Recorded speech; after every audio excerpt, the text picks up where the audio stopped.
2, 3. Ow. What are we talking about today, Julie? Today we are talking about Spouses Club. Ooh, yeah. Okay, so pros and cons. I'm not really a big pro person Okay. when it comes to Spouses Clubs. Tell me what your thoughts are on spouses clubs.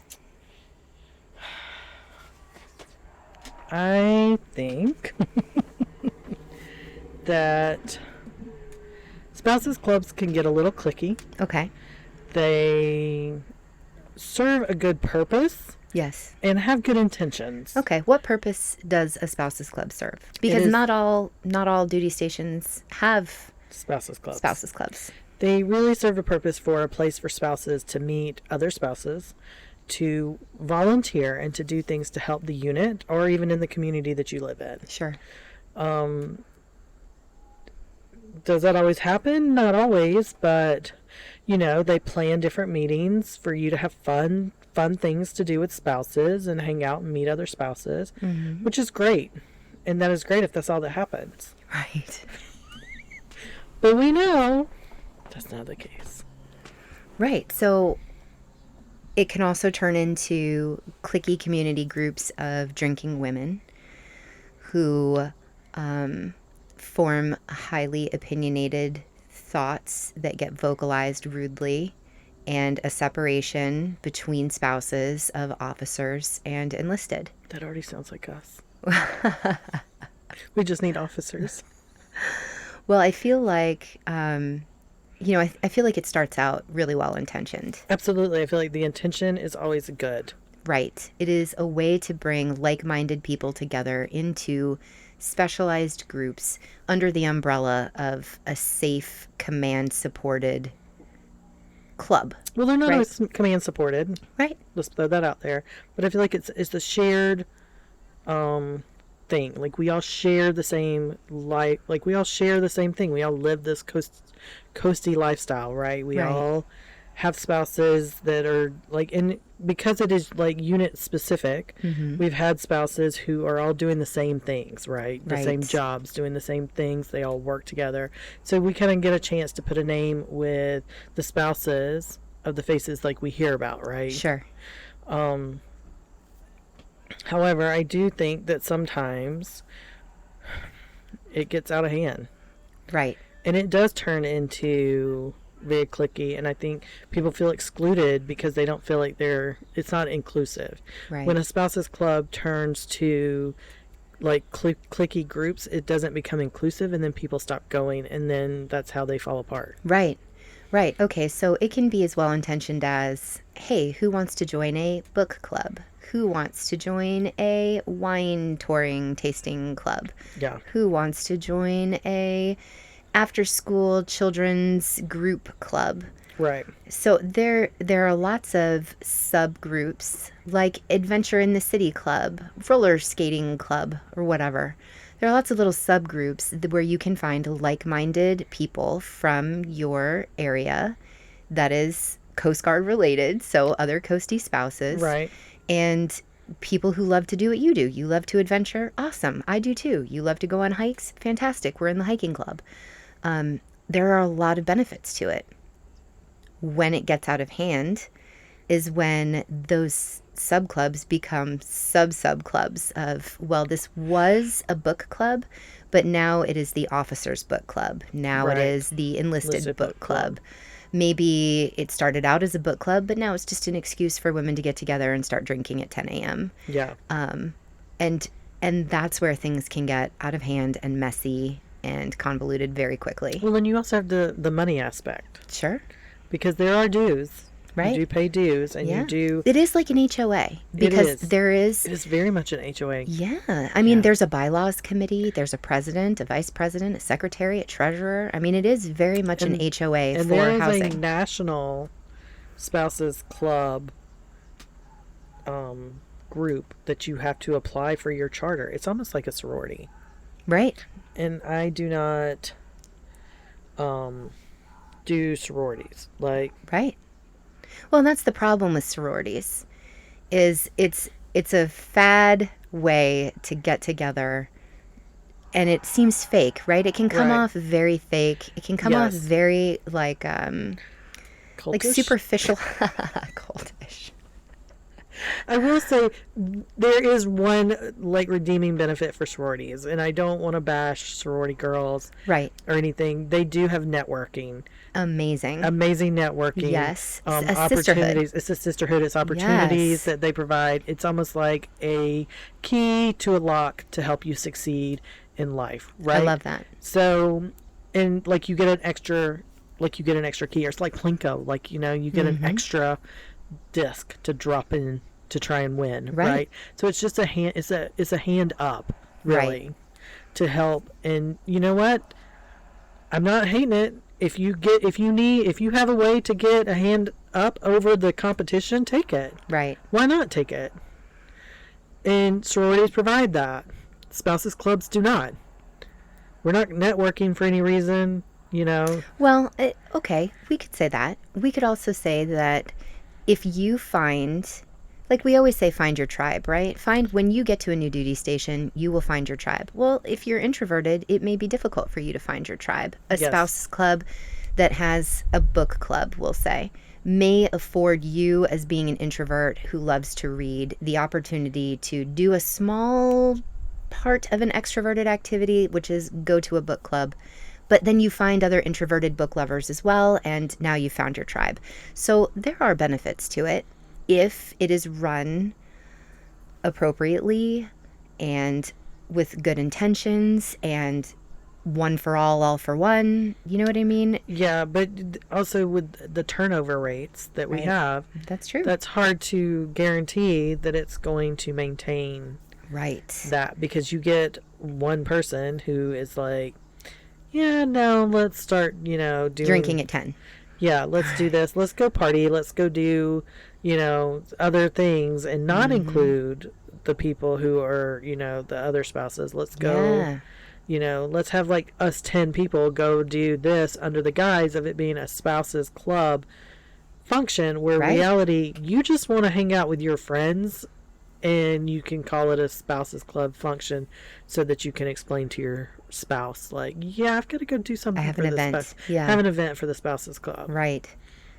Yeah. So, Well, and you're right about turnover, because an amazing spouses club can change very abruptly in a year. when some key members leave and new blood gets promoted or moves in. So Yeah. that is a really good point. Yeah. And even the commands attitude can affect it, Oh, sure. really. Sure. And while command has nothing to do with spouses club, Right. they are not under the guise of it. It has nothing to do with them, right? Right. They have no control over it. Anybody can start a spouses club. Anybody. I feel like it needs like a 501c3, or it No, needs, you have to I feel like it needs, you have to get permission from, it's like a charter. So you have to get Right. permission from the National Spouses Club, whatever they are. Right. You have to get permission to do it. They kind of give you like a charter, right. and then you can start it, and you have to be nonprofit, and you have to have an account set up to Exactly. put dues and things in, and you have to have elected officials, and you have to have bylaws. You have to actually have Exactly. bylaws. I was on the That bylaws committee. that gets approved through the national Yes. charter, the national people. Yes. So it's not like just let's start a club. It's not like when you were a kid and you could just put a sign on your door and be like, spouses club. Meet No here. boy- yeah. No boys allowed. Nope. Yeah. No active duty members allowed. Right. Right. So that's not how it works. So it does take a Right. lot of work to start a spouses club, which is why I always think that they're started with the best intentions. I think so too. I think everybody who's looking to better their community, I feel like they are very well intentioned when they do it. Yeah. I feel like somebody looks out, sees a need within the community that applies to more than just themselves. And I feel like people who see a need and try to solve a problem, I have a lot of respect for that. And you know the saying, the more cooks in the kitchen, the more it spoils the food, right? Or whatever the broth to Yeah. cook ratio is to that saying. Yeah. But I feel like the more people you bring in, the more your intentions can be watered down.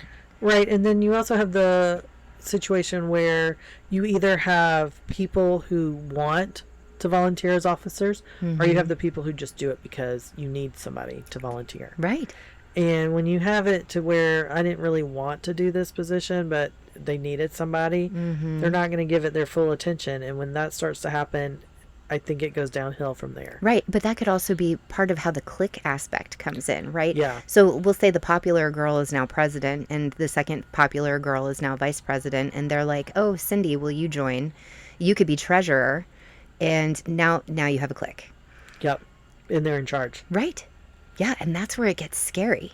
And it Yeah. gets scary real quick. Just like you said, it can change in a year. So back to a New York story that I have. I know I've mentioned the story of I got there and the welcoming committee came and they were like, "Hey, here's your little welcome bag." And I was like, "Yay, welcome bag. I can't wait to see what's in this welcome bag." And they said the whole officer thing. And I said, "No, I'm not an officer's wife." And they snatched back the bag and gave me a different one. They were part of the spouses club. And it was part of the separation between the officers people in the spouses club and the enlisted people in the spouses club. And I should have taken that as a huge red flag that this was the way that the entire spouses club was run. But being in a new place, this was my first time in housing. This was my first time trying to find my tribe within my community and not just being out on the economy, living and finding my neighbors. This was me being in a specific community for the first time with my people, thinking this is going to be amazing. I was terrified to be in New York to begin with. Now I'm going to find my tribe. It became very difficult to live there. A spouses club in a housing community could potentially be, and I'm not saying in all places, I feel like I might be saying something that doesn't apply to everywhere, but it is something to be wary of, is you might be really good friends with your neighbor before you join the spouses club. And then you join the spouses club and you see maybe what your neighbor does in a spouses club. And now you're like, oh, hey, now I have question marks about my neighbor. Yeah. So pros and cons when you join a community like that, right? You have to really be wary of what sort of club you're joining, what the intentions are of the group. Yeah, because you get very excited because it's nice when you live on base in a situation where you don't have to explain. Right.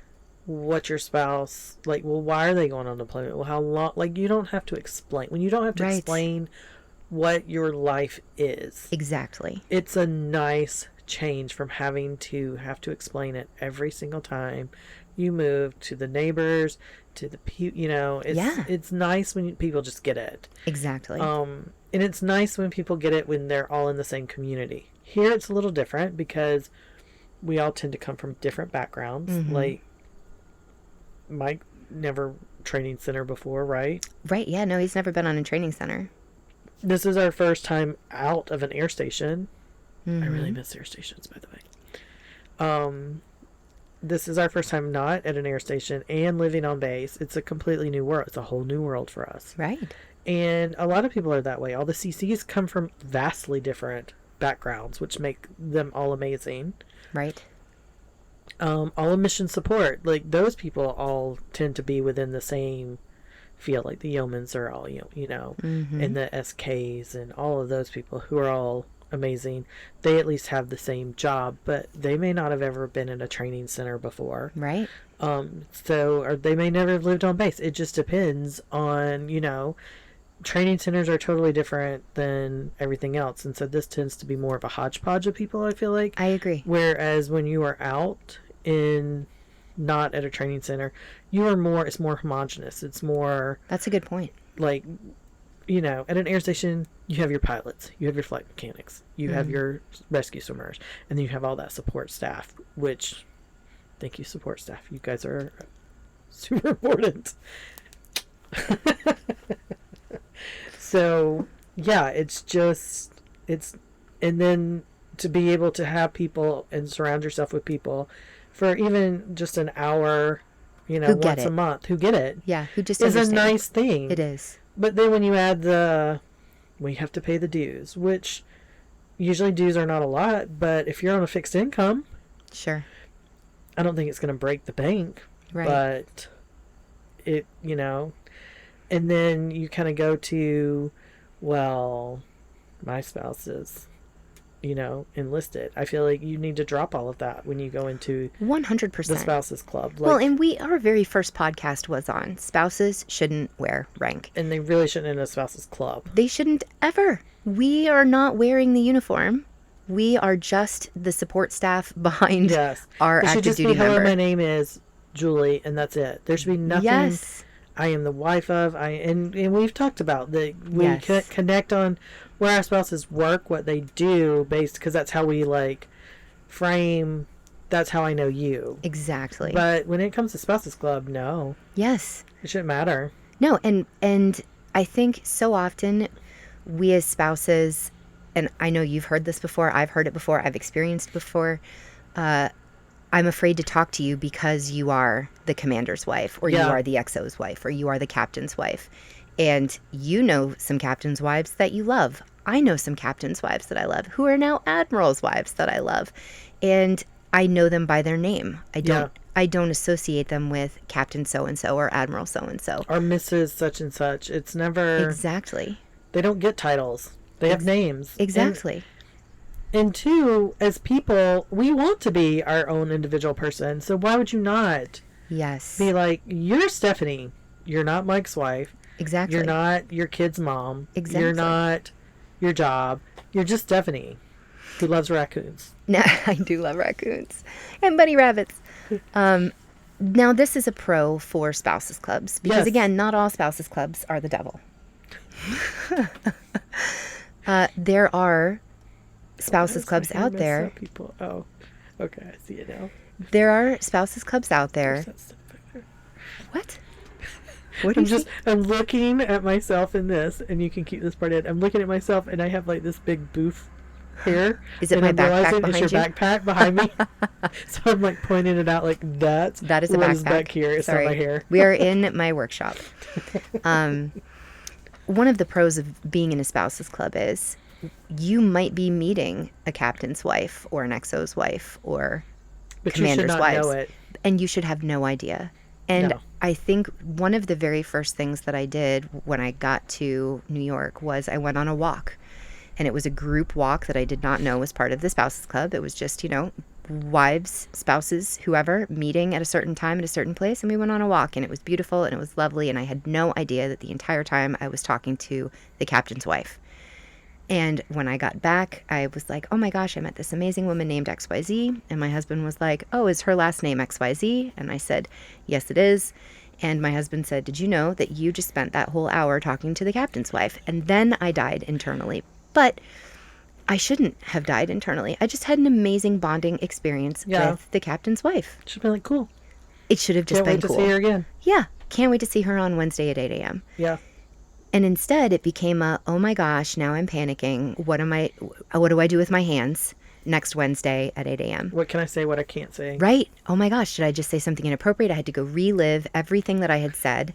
Did I swear inappropriately? Probably. Did I say, absolutely is probably the answer. Did I say something offensive about my children or my life or my job or whatever? And those are all things that we should just be able to get together and not really care about who the status of the Could we just meet member. in our pajamas with no bras on? Right. And where's just that group? I know, and a face mask and just watch rom-coms and eat all the junk food. Can we have that group? I feel like we should be able to do this. Yeah. I feel like this should be a necessary social group. Yes. Community housing social group. Yes. No bras needed.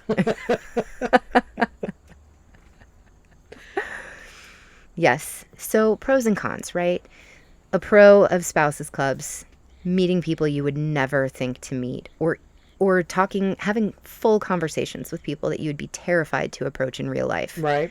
If you were at a formal event and you saw them in a gown and you saw them arm in arm with their active duty member, with all of their ranks and medals, everything all over, yes. You'd be like, holy hell, I'll never approach that person ever. Yeah. But if you're walking with them every Wednesday at 8 a.m. and you're like, oh my gosh, that's just XYZ. And then you end up on the dance floor being like, whoa. Right. Kick off your heels. Let's go dance. Yeah. Whoa, the electric slide. Let's go. So there are absolutely pros. It's also a good way to connect when you are spread out. So Yes. while this is a very unique situation here, most units, you're spread out, right? You could have like 4 or 5 people live in one area, 4 or 5 people live in another area. Right. So it's a great way to kind of like find the people in your area, or find people in a new area that you can go explore with them there. Right. Like, we've lived in Houston. Houston is massive. Totally different. Like, there's like so many different communities all over Houston, right? Right. And then Jacksonville's the same way. Like, there was people that lived at the beach in Jacksonville. There was people that lived near St. John's Town Center. I love you, St. John's, and I miss you. That live near St. John's. There's people that live, near St. Augustine. There's people, like, Jacksonville is huge, right? And so, like, you find people that, like, we would go meet the ops boss, go meet the ops officer, ops boss, down at the beach for sunrise, and then we go have breakfast together. Right. So it's a good way to kind of like expand to your bubble. I like that. Yeah. Okay, so you might be living in a community that has a spouses club, and it doesn't always have to be terrifying. It doesn't have to be bad, and try it. It may be amazing. You may find your forever sister, tribe, whoever there. We encourage you to reach out into your community. At least try a meeting. Try it. At least go out and try one meeting and get a feel for it. Yes. Maybe 2.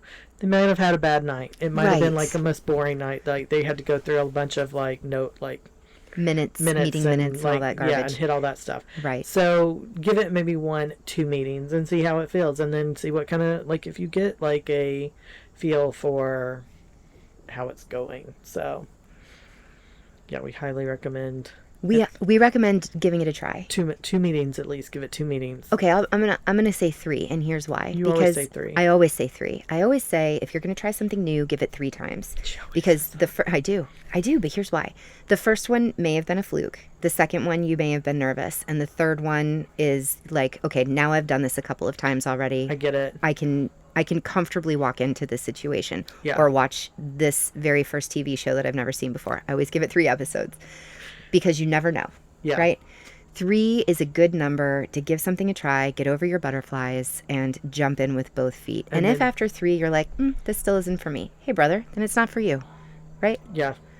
So, what is your experience with spouses clubs? Yeah, are you a big fan? Are you a fan? Like, nope, not for me. I will never join another one. Right. And just because there was one bad apple, does that spoil the bunch for other commands that you go to that have spouses clubs? And do you find that there's usually a bad taste in the mouth of commands or the area for spouses club because of past things, whether or not they just don't work because nobody puts in the effort anymore, or they're like, well, we keep trying but they keep falling apart, or did they leave a bad taste for other reasons? Like, yeah, we're curious. We want to know. Hey, thanks for taking a moment with us, the Mommandants. You can find us on our website at mommandantsmoments.com. We also have social media, so you can find us on Instagram, Facebook, and Pinterest, all with Mommandants Moments.